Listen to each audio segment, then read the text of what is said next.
Hi, I'm your host, Bill Groner, and welcome to The Connection Effect, a podcast about the science and soul of connection. I want to begin with something personal. The morning of my conversation with Todd, truly, I almost didn't get out of bed.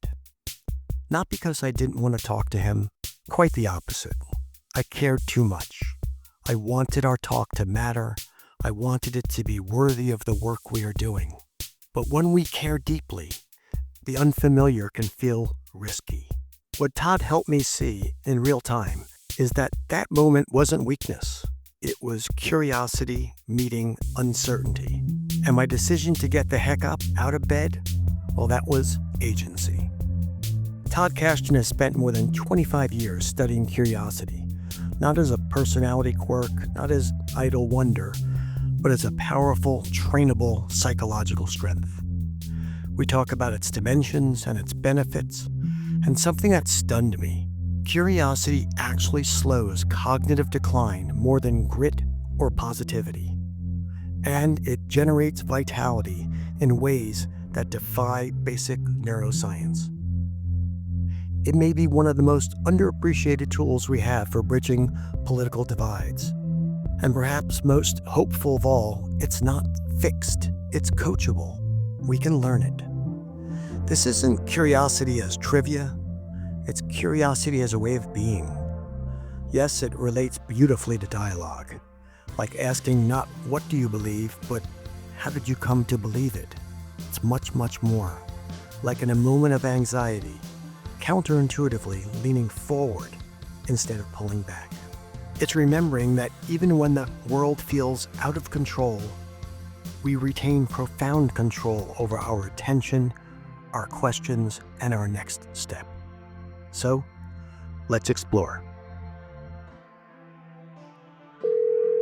Welcome, Todd Kashdan, to the podcast. You know I love you. Glad to be here. I know you've been asked this question before, but I think it's important to start with how you became the curiosity expert. I mean, when you were little, did you ask your mom those annoying nonstop questions? Were you that type of kid? Was it who you were, or is it just a place that you decided to go into? Let me give the professional answer first, which I think is kind of interesting. After I left working on the New York Stock Exchange floor, I decided I don't want to be a finance bro, and I went into psychology. I wanted to study how panic attacks develop and who's most susceptible to panic attacks. And the way we did this, which is already an outdated reference, we put this Hannibal Lecter mask on people's faces. We gave them 35% CO2 air that they had to breathe. And if you were susceptible to a panic attack, you would tend to have one right then and there. Now, really creepily, I would sit behind this person who's having a panic attack and ask them a bunch of questions with my little clipboard. After this took place, day after day, tons of participants, I wrote a thing on a piece of paper, and I still have this paper. First year of grad school, it says, disorders are not about the distress. It's about residual, unsatisfied curiosity. And that single sentence right there set off my entire career. Offline, Todd described it in a very sensical way. Anxiety makes you avoid things, which in turn narrows your life experiences. Thus, anxiety prevents you from exploring your curiosity. But let's move towards curiosity. So what brought you more deeply into the world of curiosity? So after that happened, I scanned through the scientific literature and realized, unlike now, back in 1998, really there are very few people studying curiosity, almost nobody in the United States. And so I picked up a book from a used bookstore in New York City by Daniel Berlin, 1960, about curiosity, arousal, and conflict. Toronto researcher, died way too young. Didn't really, still to this day, is not really appreciated for the iconic character he was. And he had this great model. He wasn't good with terms. He called them the collative properties of a stimulus that elicit curiosity. And he talked about novelty, complexity, uncertainty. And my favorite one was to experience an approach-avoidance conflict. Okay, slowing it down here. Because while sounding complex, so much of human well-being can be quite simple. Todd is discussing three things that make us curious. One is novelty, or being exposed to something new or different. Another is complexity, because complex things make us curious so we can better understand them. The third thing that elicits curiosity is approach-avoidance, which is when we are simultaneously pulled towards something and away from it. Here's Todd's example. So if I was anxious this morning, really worried about what people think, the idea, do I go on the air with Bill? I have this conflict. Really want to share my ideas. This is like my mission in life, like educate people about the science, about human behavior. And yet the conflict of, I kind of don't want to be judged and evaluated today. And so it elicits curiosity, like, what are you going to do? How are you going to do it? Is it worthwhile, the trade-offs that happen there? So he hit all of this stuff with just thinking about the properties, but nobody really studied it. So I just devoted the next 25 years of my life to try to start figuring this thing out.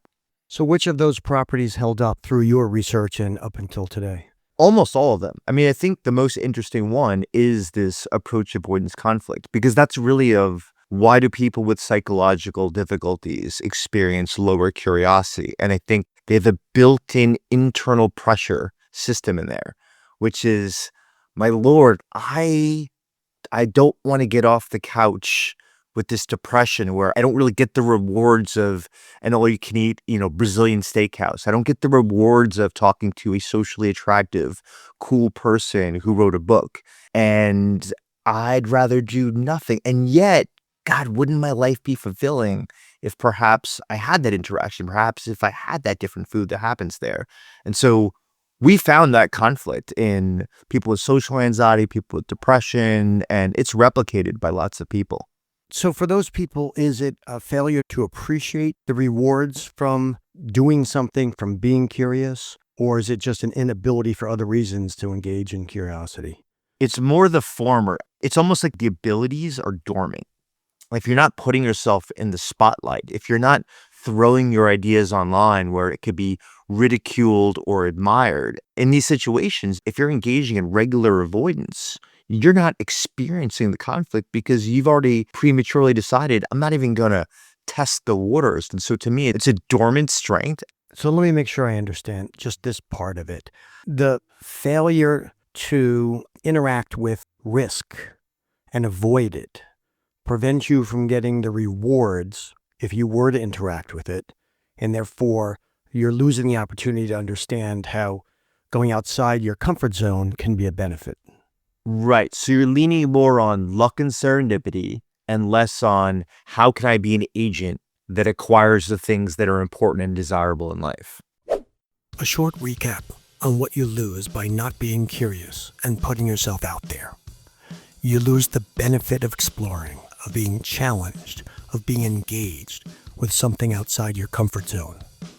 You also lose the opportunity to assess whether your cost-benefit analysis paid off. And you also lose the joy of exercising agency. That is, that you have the power to control your own actions and well-being. All right, let's go back to the basic components that you're talking about: novelty, approach avoidance. What else comprises your version or perception or study of curiosity? Well, I mean, one of them is complexity. And this is a challenging one because there's an interesting factor that decides whether that's going to elicit curiosity or not, is to what degree do you like deep thought? To what degree is it rewarding to you? And John Cacioppo, who recently died, this was his primary line of curiosity research. He called it need for cognition. And some of us really like, on this podcast, being on this podcast, listeners of this podcast, they're probably high on need for cognition. Like they love deep dives into topics, like trying to understand something with, a level of sophistication versus just a Dilbert cartoon or The Office, which are great, but you could take them at any level you want to. You can enjoy it as just, it's kind of a goofy cartoon, or it's this profound satirical analysis of how terrible the workplace is when you read a Dilbert cartoon. And so complexity is a Bill turnoff for a lot of people. And for other people is like, this is the thing that they're waiting for. I don't want to read an article that just says, whoever is the president at the time, they're a problem. Israel's right. Palestine is right. Like, they don't want simplicity. They want why is this a multi-decade conflict? And why is it getting attention now when there's been so much death and destruction over the course of the years? That's the complex conversation. Some people like that. Some people like just to hear who's the winner, who's the loser. So I'm going through something right now, whereas I'm dying to know whether you're born with this, whether it can be learned, whether or not it can be trained. And I'd planned to talk about that much later, but I can't let it go now. So before you answer that question, let's just talk about what happened with me. What made me curious at that moment about that aspect to the point where I'm changing the structure of this podcast? I mean, you tell me. I mean, clearly something that I said altered like the scheme of how you wanted to have this conversation, which is such a good sign of a healthy conversation. It should not be linear. Well, I'll answer then. To me, I want to make a difference. I want this podcast to make a difference. And if you tell me that this is all the way you're born, either curious, novel-seeking, good with approach avoidance, then I'm disappointed. And I'm hoping and expecting that, of course, we can train it. It's not just nature. There's a nurture component too. So I guess there's an excitement and a priority I have of a goal here. And that's why I'm jumping right into it. No, that's great. And from everything I know about you, I mean, that's who you are. You are all about impact. So genetics, like every trait, even your political party, even how you would respond to moral dilemmas, there's genetic bases for these things. So you could think of it as like the book Range, one of the best self-help books in the 21st century. He basically breaks it down into two things. Everybody has a baseline. Like, what is your typical level on a characteristic? In this case, we're talking about curiosity, right? So you might be an 8 out of 10 genetics, environment, rich opportunity-rich environments. I might be a 7 in terms of my training, like 8 years post-collegiate education, all these things that happens there. And someone else who's listening might be like a 4, but might not be comfortable saying that because they know there's a socially desirable answer to say you're a 6, you're a 7, you're an 8 that happens there. So that's your baseline. But the other thing, and this is relevant to athletics, it's relevant to all of these things that are trainable skills, is how do you respond to coaching? And coaching could be reading books. Coaching could be working on it, like going to the gym mentally, having conversations. When you have conversations, you have this internal chatter that says, how can I make this a more curiosity-inducing conversation rather than just whatever comes up? So there's some strategizing that happens there. You are coaching, training, developing the skill in that way. So you have your baseline level of curiosity, which you can't really change that, but you can train how well you're coached and how you respond to coaching. The reason that I bring up this model of coaching and baseline as two separate elements of where you are on your curiosity levels is because we underestimate people because we assume their baseline level is their curiosity. But what we don't know is what arenas have you entered that have tested how curious that you can become. And the thing is, we don't really know that. And most people don't know that. Like, if you ask me, Todd, how much curiosity can you develop left in your next 30 to 40 years on the planet? My answer is, I have no idea. I don't know how coachable I am from here on out. And there's such a beauty in that uncertainty. But a lot of people need closure and need certainty, which is the antithesis of curiosity. You mentioned you could be curious as a 4, a 6, or a 7. And I know you've created a curiosity scale. So can you talk about, is there an objective measure for curiosity? I still think almost all curiosity measures are subjective. So this conversation right now, I have no idea what you're going to answer next. So you didn't send me a script. If you sent me a script of questions, I would have read it. I tell people all the time, I like the extemporaneous conversations. No matter how much novelty actually exists in this conversation, how I perceive it is what matters. And that's for a lot of psychological qualities, right? Like your joy in the situation. You could enter into whatever is ranked the top 10 most humorous movies ever created. Who knows? Wedding Crashers, who knows what's on that list? You can walk in that movie and with your mood and your mental state and the person you're next to, You might sit there with your arms crossed and not find it funny while everyone else is laughing around you there. Like your perception is what matters, not the objectiveness. So most measures of curiosity are subjective, and they're also very, very influenced by the situation. Now, with that said, we created a 5-dimensional model. What we do is just synthesize 60 years, 100 years of research on curiosity. And the idea being to get to this question of, instead of asking, which I just did right before, how curious are you? We were playing with the 10-point scale, just messing around. I like the idea, especially with young people, which is like, in what way are you curious? And so that's like, what's your profile look like? So we have 5 dimensions. Some of them have cute names for them. So we have joyous exploration. That tends to be one that predicts the most well-being of all the dimensions. Let's pause for a moment to savor these words. Curiosity can simply be joyous exploration. This makes me think back to my podcast with Fred Luskin, who talked about the sheer abundance that the universe provides to us. To joyously explore. High scores on joy, satisfaction, meaning and purpose in life, social well-being, social connections. And this is just like, you view the world as interesting, you view people as interesting portals of novelty, and you're excited to kind of get up in the day and kind of figure things out and just kind of just see like what's going to unfold. So it's like almost like a mindset of entering into the world. And so before we turn on the microphone and recorded this, you talked about the books that are standing behind me as I'm talking to you, and I asked you about the medals that are sitting behind you on there. And that's joyous exploration. It's like, there's no like real objective other than, hey, that's really interesting. Like, I'd like to know like what's the story? What's that about? That's the most common dimension that people think about when they think about curious people.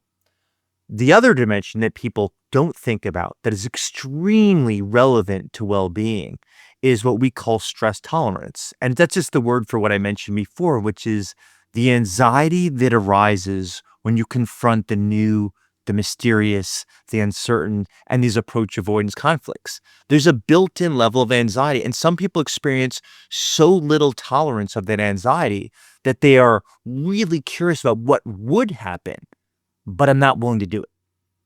And so that dimension is really important in the workplace, really important in the classroom. Todd now has me thinking this simple but profound truism. The more we tolerate stress, the more curious we can be, and the more we engage with life.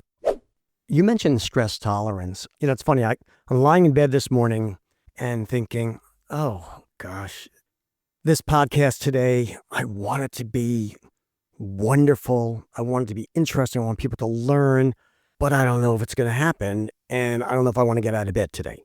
And then the second thought was, oh, you do this all the time. Curiosity is one of your favorite things. Get up. And I did. So I drew upon previous experience for my stress tolerance and the reward from it. Is that generally how people deal with stress tolerance? They look at previous experiences and say, oh, it worked there, so it's going to be okay here? Bill, I love the transparency and honesty of what you said. I would refer to that as a self-efficacy intervention, and it's very effective. It's used really often with substance abuse survivors, inpatient units, outpatient units. I was trained on it when I was being trained to be a clinical psychologist. One of the ways to get people to commit to not using and abusing is to have reminders of, you've done this in the past. This is not new. How can we give cues, regular physical and psychological cues, that you have the skill within you, even if it's not happening right now? And that's what you did. And I'm glad you said that, because I think a lot of people listening could actually think about this. I think about this a lot in the social world, is people get really anxious of, especially spending so much time online, not with people, lots of solitude. People have fewer friends, especially men in the world. We don't have to mention the loneliness epidemic. We just describe what it's like to walk around. And so a lot of us we've lost our regular training regimen of socializing in large groups. And so there's an influx of social anxiety. People feel that they're going to be evaluated, and their undesirable qualities will be visible to other people. And when people see that, that will be the reason that they're rejected. And so how do you get out of this? One of the interventions is just what you did, is try to remember when you were nervous going to a situation and it turned out fine to incredible. And the thing is, we all have a long list, but we forget, especially when we're anxious, it activates a bias towards all the failures, mistakes, errors, and mishaps. And so to be reminded of, you've done this before, how did it go well? It's not an optimistic bias. It is a objective inventory of that you've done well in the past and you could probably do it again. Thank you for that, by the way. Let's apply that to curiosity. So to me, there's obviously great rewards when you're curious. You'll learn a lot. You can connect with strangers. We could go on and on about that. But in terms of what differentiates in a particular moment, whether somebody is going to be curious, are curious people, do they reflect back on the rewards they got in previous times and say, oh, go ahead and ask that question. Go ahead and engage because this is going to be a positive experience? So we don't know how frequent their savoring of past rewarding curious experiences exists in curious people. It's a great question. I hope someone picks that up and does a study on it. We do know this, though, that because we've done this study in my own lab, is that when you help people recall moments of these triumphs, these curiosity triumphs, like these events where you did something unfamiliar, you did something that was interesting and novel that happens there, you change people's memories. The positivity becomes stronger. They remember more details that weren't even part of their memory that actually happened by you asking and probing for questions about it. And the memory after having this conversation about a positive, curious experience, it now has that memory a greater impact on your mood and your well-being. So it's this very powerful intervention of just talking about a curious experience actually strengthens it and emboldens it. So let me just try and summarize before I move forward. We have a baseline of curiosity, and it sounds like what you're saying is that experiences, the environment, situations can see an increase in that curiosity. Yeah, we could train ourselves no different than a weight room. Let's move towards the results and benefits. I'm amazed how curiosity seems to be like the little engine that could. It seems to be so underappreciated. Yeah. And before today, I spoke to some friends and family members, and they were like, oh, it sounds interesting, but it wasn't as fascinating as I think the science truly is. So maybe talk about that first. Why is it so underappreciated? I think it's the same thing as an author. I regularly run into people who ask me what I do for a living, and they're like, yeah, I want to write a book too. And the reason is most adults know how to construct sentences and paragraphs for pages and pages. And it seems easier than it actually is. I think curiosity is one of those psychological strengths that just seems so damn simple and easy. Something cool happens, you go, wow, you feel curious. And that's about it, right? That happens there. So it doesn't have the gravitas of forgiveness, right? Or grace or mercy.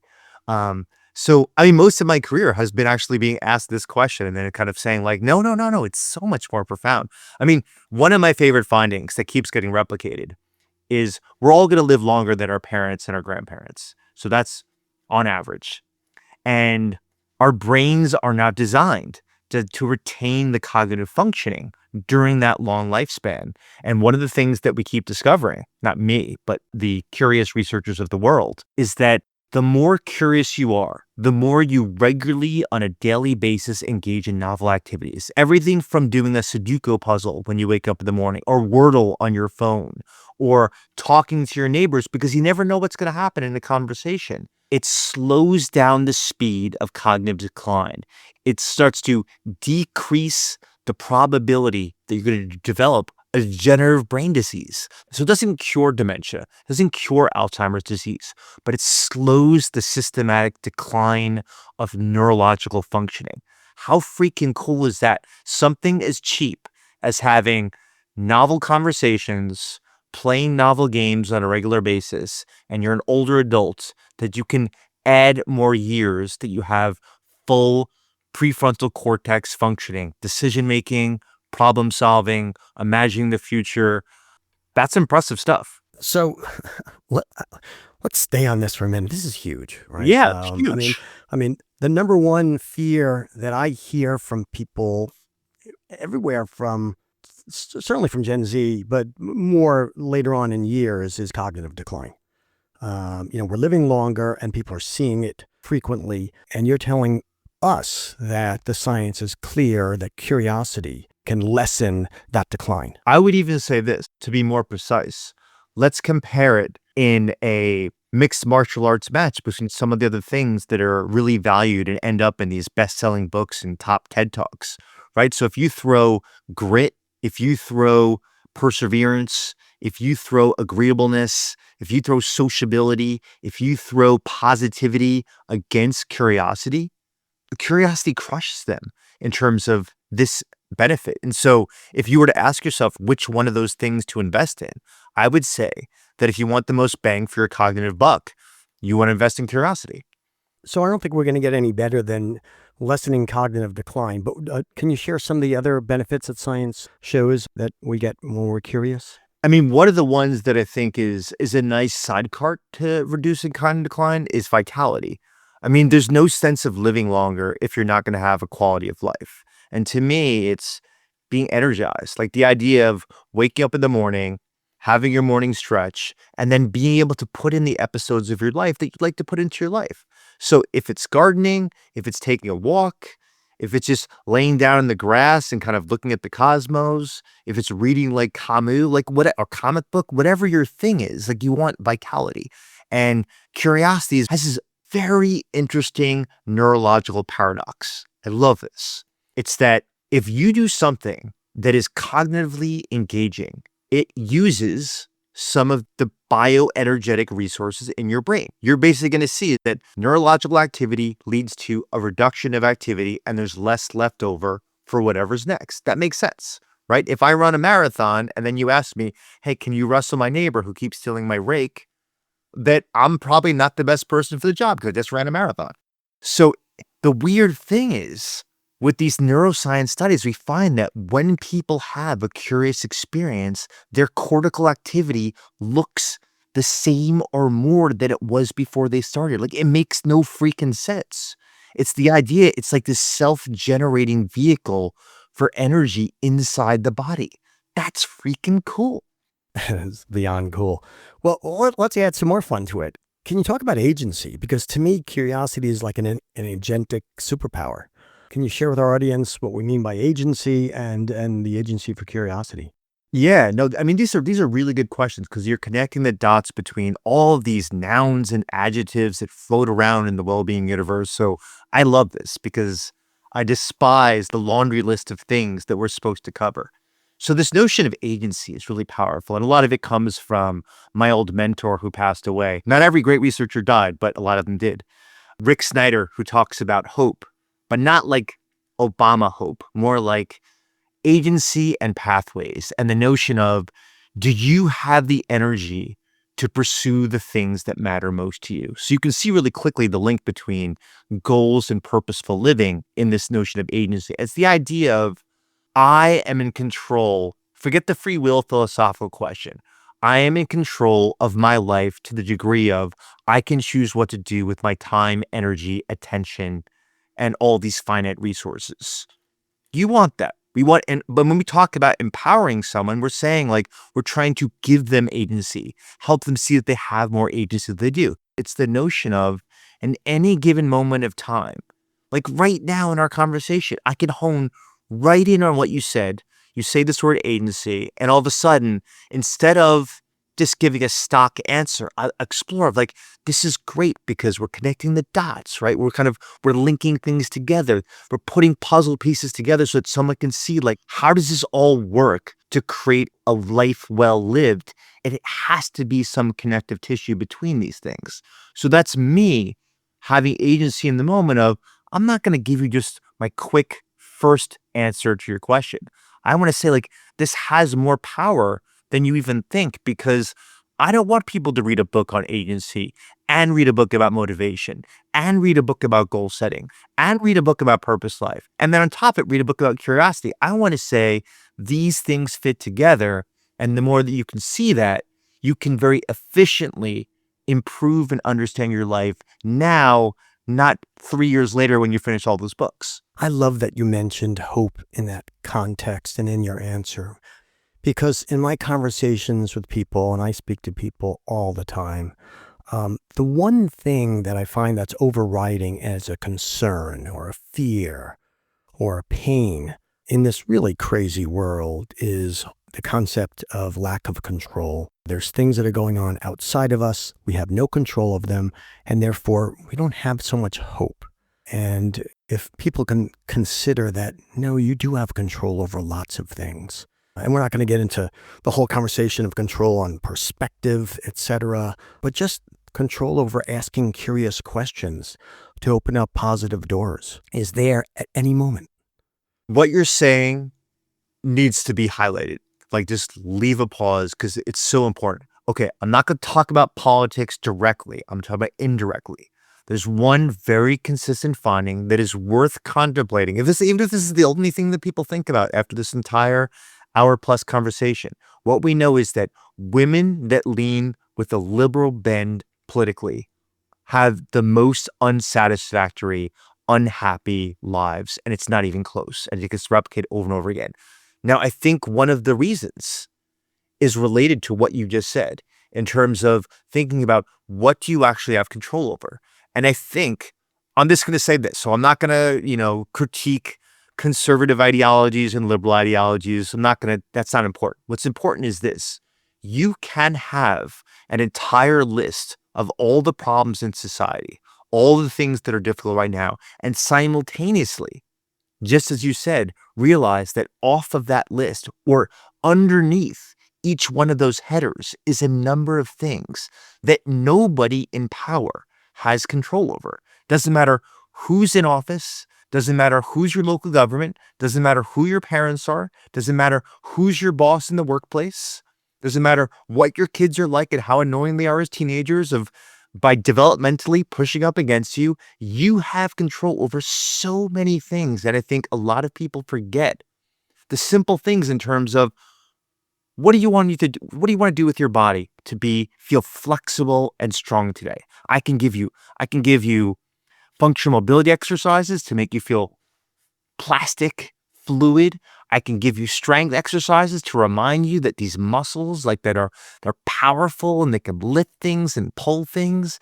I can give you short reads if you seek intellectual stimulation, seek humor, seek inspiration. All of these things you have control over. And the other thing is that you have control over it. You can say and ask absolutely anything in any social interaction, go to any conversation, and yet when you look at communication scholars, they talk about if you dissect people's conversations, there's about a regular 30 to 40% of the same words and themes are used on a daily basis. It tells me they're not empowered enough. They're not playing with the possibilities. One of the elephants in the room here, and you mentioned politics indirectly, but I think I'd like to go there more directly. I see a lot of pain from people feeling that they so disagree with those politically disparate that they don't feel as though we're a cohesive society. And our work at Positive Connection Initiatives, we do dialogue workshops that are based on curiosity and active listening so that people can understand each other. And we've had some profound results thus far, and we're really just starting. Can you talk about your thoughts about using curiosity to bridge divides? A ton. Every time this conversation comes up, I get tons of pushback, which is great. It tells me that it's an important topic. One of the things is there are social relationships that you have and that you will have that are more important than your political ideology. And you can hold really strong political views and simultaneously be friends with people that don't vote the same way as you. And I think some people feel that this is impossible in this day and age. It's unacceptable. It's morally reprehensible. And I want to argue, based on what we know about the importance of friendships and trust and value and deep shared vulnerability, that there are times and places where people are supportive, irrespective of where they stand on political issues. And so, as a perfect example, if you have an old friend in your life who was there for you when you had cancer or some health scare, or was there for you when you were grieving the loss of a child or a parent, or even like the grief I'm experiencing because I just sent off my twins to college for the first time. So there's this grief that I've never heard of before that anyone said out loud is like, all of a sudden, this is the longest time period. It's now been 3 weeks that I've ever spent away from 2 of my 3 daughters in my entire life, because there's a grief there that I'm going through. Irrespective of whatever you believe in politically, if we can meet there, talk about that, and just like ruminate about that, problem solve about that, I mean, we can connect at such an important level at the nexus of who I am in terms of being a father. And I don't want to know who you voted for, don't care who you voted for. Like if I see that you are a caring, loving parent invested in your kids, that value system is enough that I can hold.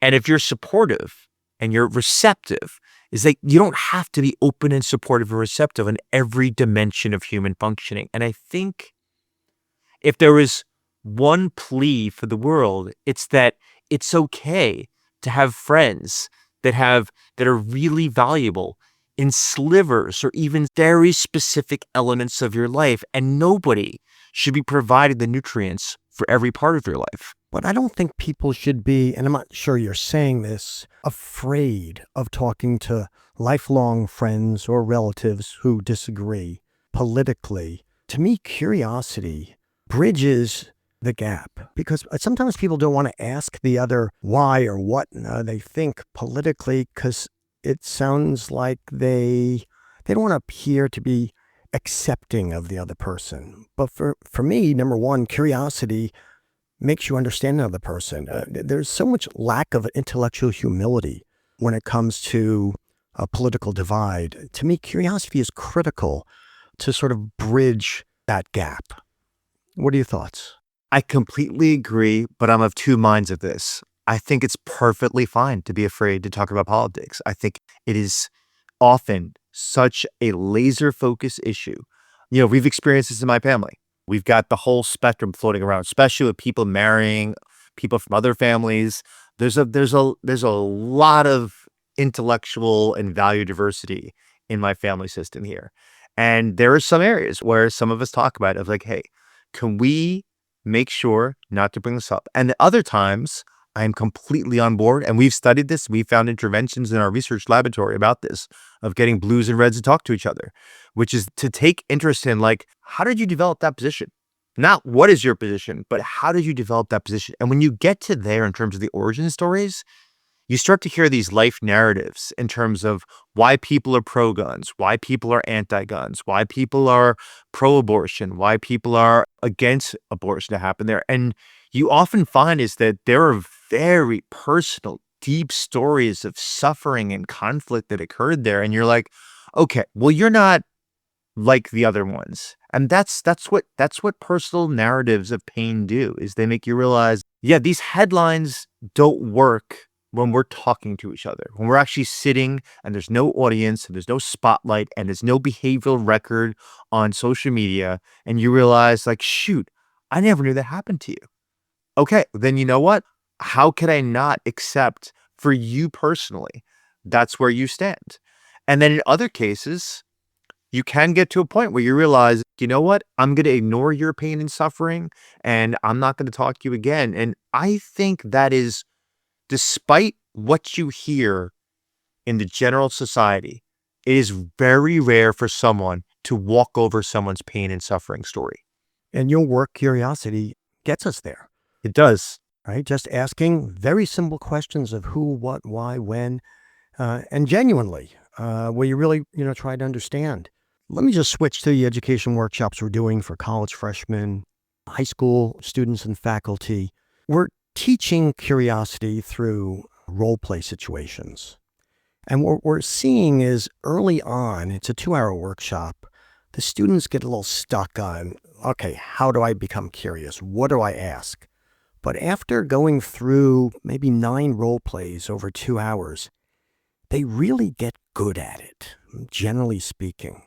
Tell me what your experience is in terms of teaching curiosity and whether that holds, the skill holds. If you ask me, like, how do we get people to be more creative? I would start with the same thing. You have to desire curiosity. You have to desire creativity. Now, let me use creativity first, then I'll come back to curiosity. Every model of creativity skips over this part. The first thing is, do you want to do something that's new, knowing that there's going to be friction? That people are going to be like, you don't know what you're talking about. You don't have enough years under your belt. Like you don't have the experience. This isn't going to work. That happens there. Are you that invested in creativity that you want to do that? If yes, now let's move on. Curiosity is very similar in that regard. Do you want to be exposed to the new, the unfamiliar, the mysterious, the uncertain, the complex? A lot of people will stop and say, nah, I'm like, life's okay as it is. Like, I'm good to go. So I really like starting with the motivation for the strength in the first place. And I like playing with this question of the magic wand, which is, hey, imagine I can make you extremely curious about everything when you leave this time with me. What are your conversations going to be like?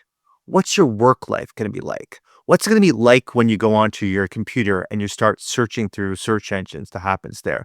And most people describe very rewarding, desirable things. And I think you first have to get the buy-in. You know, what's funny, at the workshops, we're not getting that buy-in. We're telling them this is what you're going to do, but they're getting such reward at the end. I think one of the typical comments we get from these students, and it's not just political differences, it's differences between them and their parents or them and their roommates. It's social, political, or situational issues. But a lot of them say, wow, what a relief to know that if I just ask them why or what, we can have a nice conversation and I can learn. And it feels as though they're getting such a profound benefit and a relief that they're encouraged to continue with those skills. Yeah, when I hear you say that relief, I hear empowerment. Like I'm empowered. Like I didn't know these tools exist. All right, final two questions. What's one hope you have for individuals or the world? And what's one positive belief you have that can make that hope happen? Damn, that's freaking good. For me, we have so many of these amazing individual difference profiles of every single person that we run into and that's around us.